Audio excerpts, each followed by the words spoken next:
Hi, welcome to Shri Mallika's kitchen. ఈ ఛానల్ని ఆదరిస్తున్న ప్రతి ఒక్కరికి మా హృదయపూర్వక నమస్కారములు. ఇవాళ చేపలతోనే సూపర్ రెసిపీ చేశాను. ఇది చాలా బాగుంటుంది. ఇదేంటంటే వెన్నుముక సమస్యలకి, కీళ్ళ నొప్పులకి, ఎముకల బలానికి, వీటన్నిటికి కూడా ఈ చేపల పులుసు చాలా బాగా ఉపయోగపడుతుంది. ముందుగా ఏంటంటే ఈ చేపలను తీసుకునేసి వీటిని ఏంటంటే నీట్గా రెడీ చేసుకోవాలి. ఓకేనా. వీటికి పైన పొలుసు కానీ, ఈ మీద ఉండే మొప్పలు, ఇలాంటివన్నీ కూడా నీట్గా కడుక్కోవాలి. ఈ మొప్పలు ఇవన్నీ క్లీన్ చేసుకునేసి పొట్ట లోపల కూడా, దీంట్లో ఏంటంటే పొట్ట లోపల ఎక్కువ శాతం ఏమి ఉండదు, కొద్దిగా ఉంటుంది. అన్ని చేపల్లాగా దీంట్లో ఎక్కువ అంత ఏమి ఉండదు. వీటికి పొట్ట చిన్నగా ఉంటుంది అన్నమాట. ఇప్పుడు ఒక బౌల్ తీసుకునేసి చింతపండు, ఒక బాల్ సైజ్ చింతపండు తీసుకోవాలి. దీనికి కొంచెం ఎక్కువగా ఉంటే బాగుంటుంది చింతపండు. దాన్ని ఇలా విడదీసి అందులో నీళ్లు పోసి దీన్ని ఒక 10 నిమిషాల సేపు బాగా నానబెట్టుకుందాం. పక్కన పెట్టేసుకుందామా. ఇప్పుడు ఒక బౌల్ తీసుకునేసి ఇప్పుడు నీట్గా రెడీ చేసి పెట్టుకున్న ఈ చేపల్ని అందులో వేసుకుందాం. చేపలు ఎలా క్లీన్ చేయాలో అర్థమైంది కదా. వీటిని ఏంటంటే స్వయంగా ప్రతి ఒక్క చేపనే కాదు, వీటినైనా నేనే స్వయంగా క్లీన్ చేసుకుంటా అన్నట్టు. అర్థమైందా. నాకు నచ్చిన విధంగా అట్లా.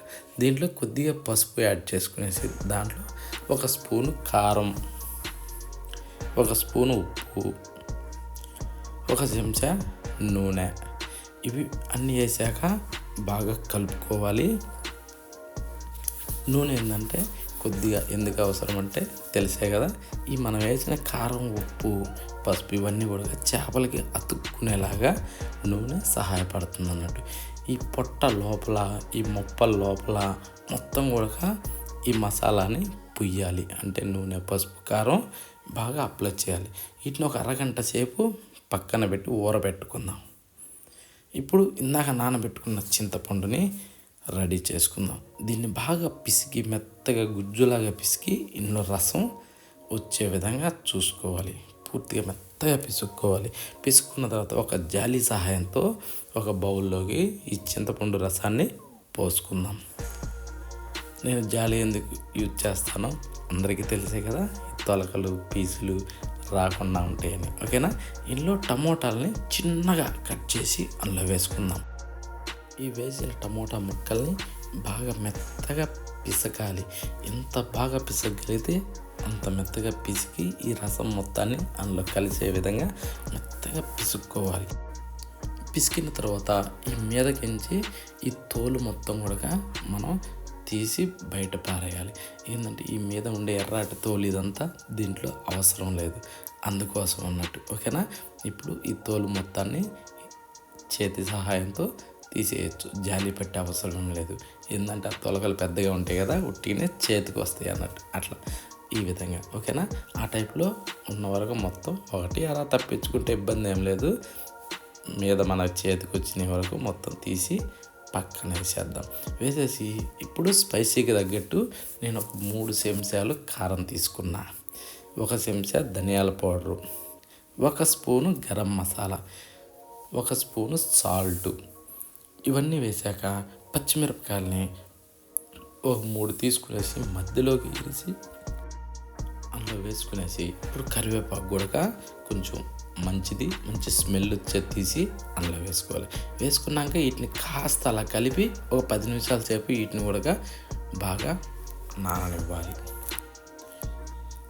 ఇలా నాననివ్వాలి. ఇప్పుడు స్టవ్ ఆన్ చేసి ఒక కడాయి పెట్టుకునేసి అందులో కాస్త నూనె వేసుకుందాం. నూనె కాస్త వేడెక్కనిచ్చి మెంతులు, జీలకర్ర, ఒక 2 ఎర్రగడ్డలని చిన్నగా సన్నగా కట్ చేసి అందులో వేయాలి. వేసిన తర్వాత వీటిని ఒక మంచి కలర్ వచ్చే విధంగా వేగనివ్వాలి. ఇప్పుడు కాస్త చిటికెడు పసుపు వేసుకుందాం. పసుపు వేసుకున్నాక దీన్ని ఒక మంచి కలర్ వచ్చే విధంగా వేగనివ్వాలి. ఇలా కలుపుతూనే ఉండాలి. ఈలోపు మనం మిక్సీ జారీ తీసుకునేసి అల్లం ముక్కలు, వెల్లుల్లి రెమ్మలు, తోలు తీసినవి, ఎండుమిరపకాయలు, కాసిన్ని నీళ్ళు ఇవన్నీ వేసాక మూత పెట్టేసి చిక్కగా పేస్ట్ చేసుకుందాం. ఓకేనా.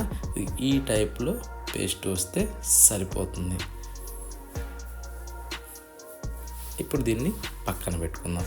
ఇప్పుడు ఎర్రగడ్డలు ఈ టైప్లో బాగా ఫ్రై కానివ్వాలి, ఒక మంచి గోల్డెన్ కలర్ వచ్చే విధంగా. ఈ టైప్లో అయిన తర్వాత ఇప్పుడు ఆ పేస్ట్ని దాంట్లో వేసుకుందాం. వేసాక దీన్ని కూడా బాగా మంచి పచ్చి వాసన పోయేదాకా వేగనివ్వాలి. ఈలోపు మన ఛానల్ని సబ్స్క్రైబ్ చేసి బెల్ ఐకాన్ కూడా కొట్టండి. నేను పెట్టే ప్రతి ఒక్క వీడియో నోటిఫికేషన్ రూపంలో మీకు వస్తుంది. ఈ విధంగా ఫ్రై అయిన తర్వాత ఇప్పుడు ఇందాక రెడీ చేసి పెట్టుకున్న ఆ సూప్ని ఇందులో వేసుకుందాం. అంటే చింతపండు టమాటా సూప్ని, ఓకేనా. వేసినాక దీన్ని బాగా కలిపి దీన్ని ఒక 6 నుంచి 8 నిమిషాల సేపు ఉడకనివ్వాలి. ఈ విధంగా తెరలేదాకా ఉడికిన తర్వాత ఇప్పుడు మనం ఏం చేద్దామంటే కాస్త అలా కలబెట్టేసి ఇప్పుడు ఇందాక ఊరబెట్టుకున్న చేపల్ని అందులో వేసుకుందాం. ఒక్కొక్కటిగా అందులో వేసుకునేసి అందులో మిగిలిన ఆ మసాలా నీళ్ళు కూడా అందులో పోసేసుకుందాం.